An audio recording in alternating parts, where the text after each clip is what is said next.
Now it looks like the future of 3 F1 teams might be under pressure, and this could be the way Andretti gets in before 2028. Oh, for crying out loud, Law, stop going on about Andretti. They've been pushed back a few years. Well, this news I'm about to share with you might change things. Once again, there are signals coming out of Audi that the future of their involvement in F1 might be a little bit more uncertain, with the news that yet another one of the figureheads of the single-seater campaign is set to be shoved off out of the company entirely. I won't bore you with the specific details as to why Oliver Hoffman may be on the way out, their chief design officer, but it does concern some very major concerns regarding the overall financial struggles that Audi might be having right now, about his design work and fumbling of production timelines which have led to multiple delays in projects under his watch. The last couple of years of money being ploughed into the Sauber group aren't exactly yielding good returns for when Audi step in 2026 and they can just hit the ground running and be competitive immediately.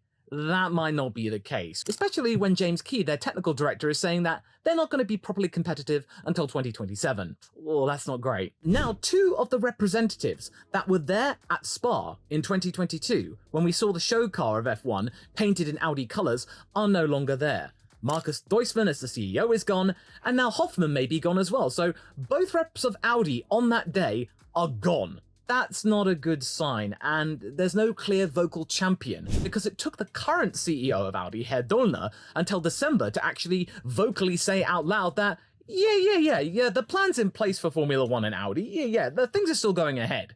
It doesn't sound overly confident, though.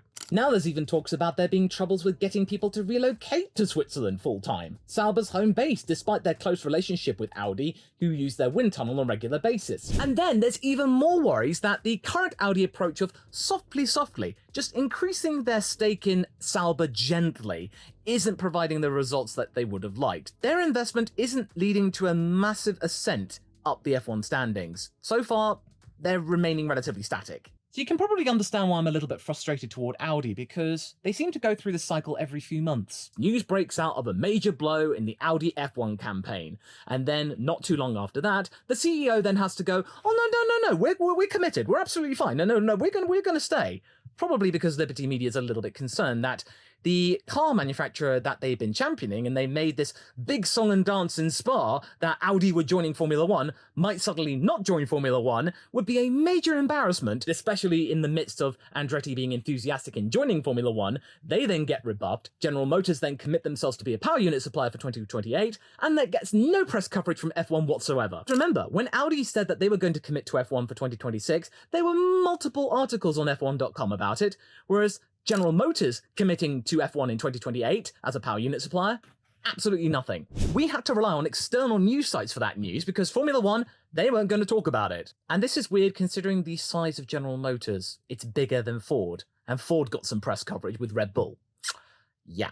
Telling. All of this with Audi supposedly owning 50% of the team right now, roughly $450 million worth according to rough estimates, in terms of what Alfa Romeo was worth back in October. And going back to that quote from Dollner in December, saying the plan is in place to join F1. Well, plans can change. Plans can easily be modified over the course of just a few weeks or even a few days. Remember, the plans were for Mercedes that Hamilton was going to stay with them until 2025. Fast forward 24 hours later, he's going to Ferrari. So yeah, plans can change very quickly. That team might suddenly become untenable, and a quick sale of their shares in Sauber might be necessary, and a huge cash injection to try and stem the flow of any major concerns, vital for their survival, or at least their security in the short term. So thank you, Herr Dollner, you gave me the idea for this video, and why I think now Andretti might finally be able to buy the Sauber group after being rebuffed at the last minute back in 2021. And probably being quite cost effective considering that F1 is making it so that means every single new team has to pay $600 million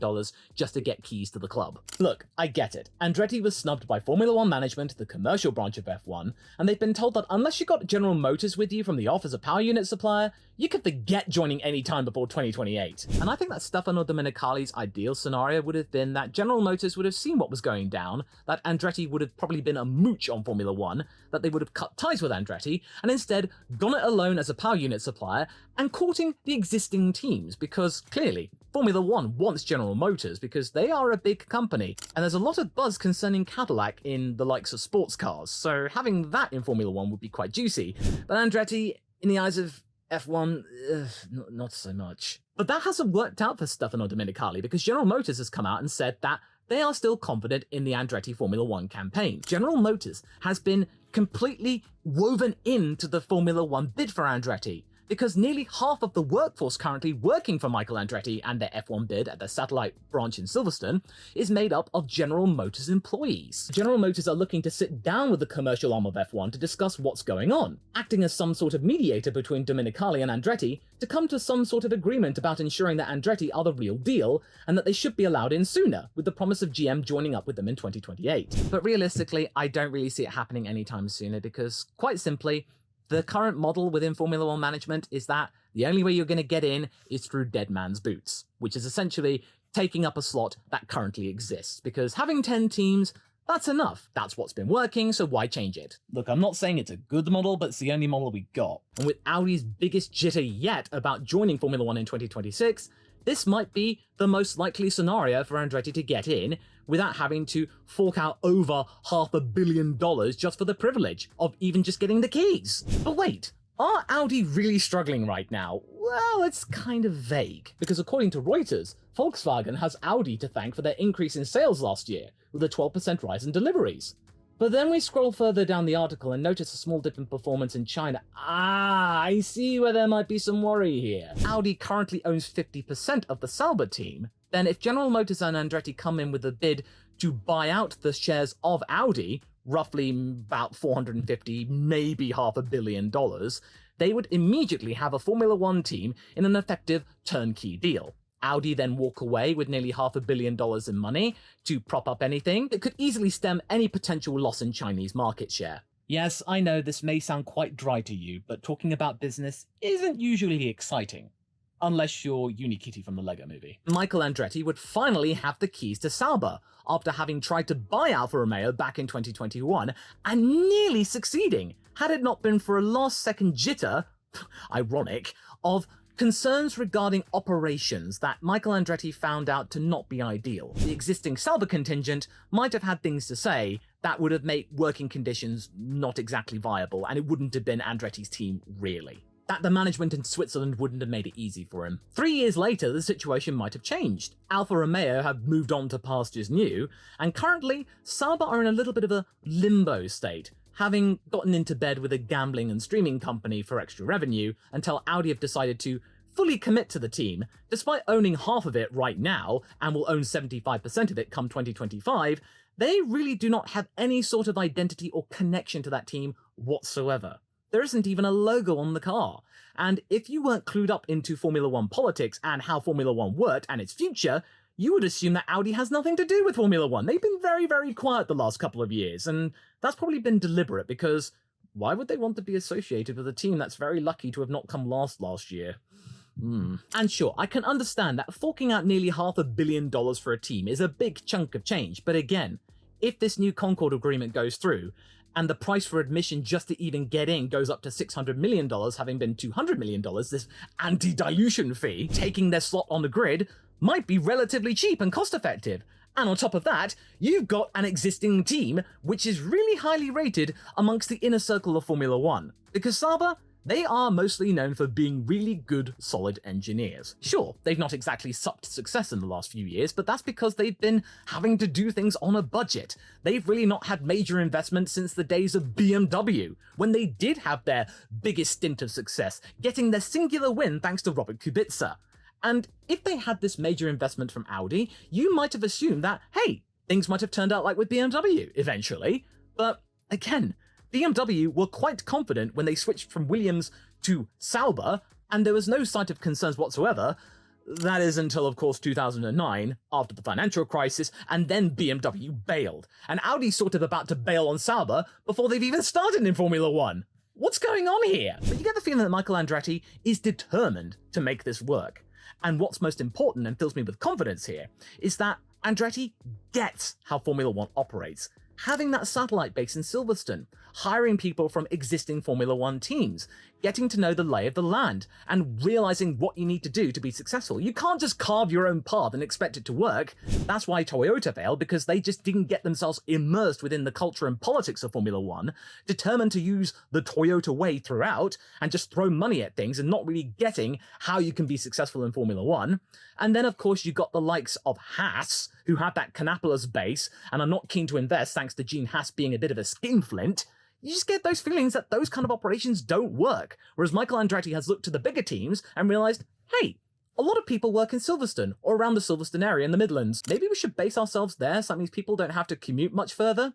And that's quite good because remember, relocation is expensive and also really stressful for any future employees. If they did buy out Sauber, then they would have a Switzerland base, but there seems to be a lot of people based there already, so you just have 2 operations, one in Silverstone, and then you have one in Hinwil. But one thing's for sure, Sauber, they are really good at what they do. And if they had the cash to be able to be even better and have extra investment, then they could be even better. And right now, since Andretti had been rebuffed, they in theory can still continue with their operations and building up their F1 operations free of the F1 cost cap because hey, they're technically not competing in Formula One, they are building Formula One cars, they may not turn a wheel, but they are still learning the tricks of the trade and following the rules stipulated by the FIA and Formula One themselves, just indirectly. So this could be a really big mistake for Formula One management to ignore them right now because they're getting on with things, they haven't been deterred.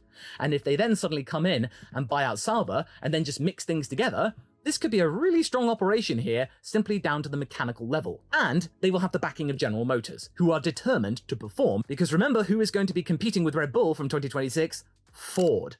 General Motors and Ford have a huge rivalry, and now it's going to be seeping into Formula One. And also, until General Motors are ready to become a power unit supplier to this new Andretti Sauber team, and if they keep their deal with Ferrari, then you know that the team will market the absolute heck out of Mario Andretti's connection to the Scuderia, which culminated in 1982 with his Italian podium. Okay, you mentioned 2 other teams, Laura. Are you actually going to talk about them? And let me guess, does one of them include Haas? Well, I'll be honest, no.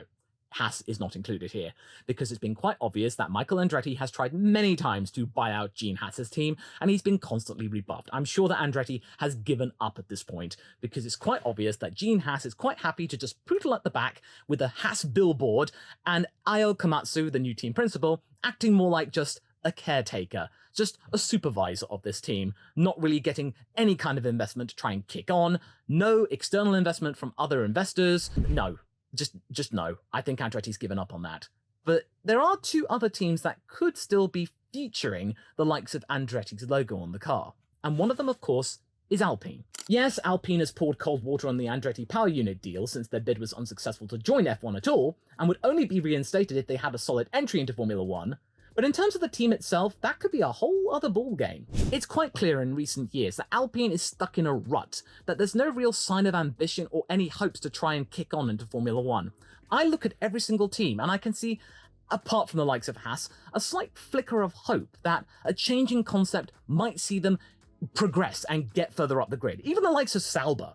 But with Haas and Alpine, I don't really see that. I almost saw that with Otmar Safnauer when it became clear that he was really getting on and changing the operation for the better, and he had something had he not suddenly been fired by Laurent Rossi and then just got told to jog on, despite being really good and very versed with getting a lot of return out of very, very little. Not to mention, Renault has been known, much like with Honda, to bow out of Formula One and then suddenly come back in again when the time is right. The most recent stint was back when they suddenly became Lotus, the Enstone team, and then suddenly Renault came back again in 2016. There is more external investment coming in, nearly a quarter of it coming from Ryan Reynolds' Maximum Effort initiative, as well as a bunch of big profile celebrities for some reason, lessening the burden of Renault to fork in more money. You get the feeling that they are trying to figure something out, that Bruno Famin, the caretaker CEO and the team principal of this Alpine team, is trying to figure out something. They've had a huge purge and shake-up in staff. They're trying, they really are trying, but they might just realize that, hey, we really can't do much. Enter Michael Andretti and their Silverstone operations, partner them up with Enstone, an Andretti-Renault partnership. with Andretti taking up the naming rights, and then being badged as Andretti Renault. Granted, this is a little bit of a flight of fancy, but I still think it could reasonably work with the added increase in external investment, and Andretti seems to know what it's doing, and it's got a lot of operations done already off their own back, so just combine it with Enston, which has been known to be reliable and a solid F1 team, much like with Sauber over the years. This could be a very, very potent combination, and get Enston out of a rut, and also lessen the burden on Renault. Now, another option I would like to discuss briefly is not likely, but it is kind of possible given the current identity of this team, and that's got something to do with the likes of VCarb. Put simply, the second Red Bull team is looking to present itself to the world as a team in its own right, and not just a junior team to run in the shadow of the Red Bull main team. It's got ambitions, it's got major sponsors on the car, it's taking more parts from the main team, the RB19 suddenly having a little bit more of a say in the VCarb 01's design. Sure, a lot of them aren't exactly obvious, but they are there, and if this leads to an increase in performance, and thusly a bigger share of the prize money because they end up 6th or even 5th in the constructors, then potentially their valuation in terms of a team as an operation will be greatly inflated from the recent estimation of AlphaTauri last year of $1.1 billion. Red Bull might be looking to sell the team to the highest bidder, and if they can get a few $100 million extra by just pumping in some more RB19 parts into the mix with Daniel Ricciardo there, then I think their quid's in. They could be absolutely gravy, and that anybody wanting to buy the team would have to pay very, very substantially for the privilege. And back when they were listed at about nearly $1 billion, the owner of Rodin Motorsport wanted to buy out the team, was told effectively how much they were worth, and he was, quote, pissed off with the valuation. If General Motors really wanted to get in with a team that is getting more and more investment from Milton Keynes, then they could buy out the team for $1.5 billion, roughly. You know the price is going to be increased from 1.1 of AlphaTauri, but I think that probably won't happen because of the fact, again, there is a Ford connection. For me, I think that the current brand of Visa Cash App RB Formula 1 team is going to morph into being a Ford team.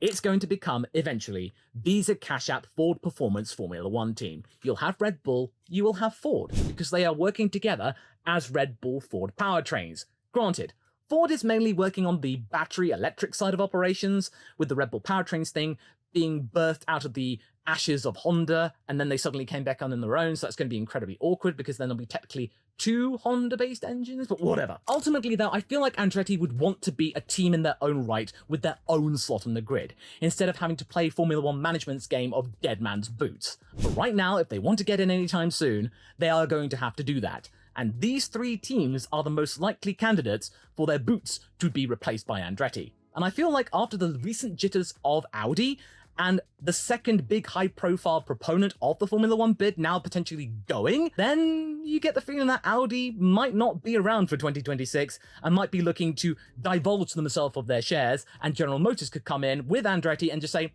we'll take that very much, thank you. This seems very, very likely now, and then the catharsis that Michael Andretti would have had after his snubbed bid in 2021 will have been fulfilled, and everyone will be happy, including Stefano Domenicali. Hang on a minute. You mentioned that Andretti had a satellite base in Silverstone already. What's up with that lore? I'm more than happy to tell you all about it in this video here. You can go and watch right now. Get yourself clued up. Andretti, they are really serious about this.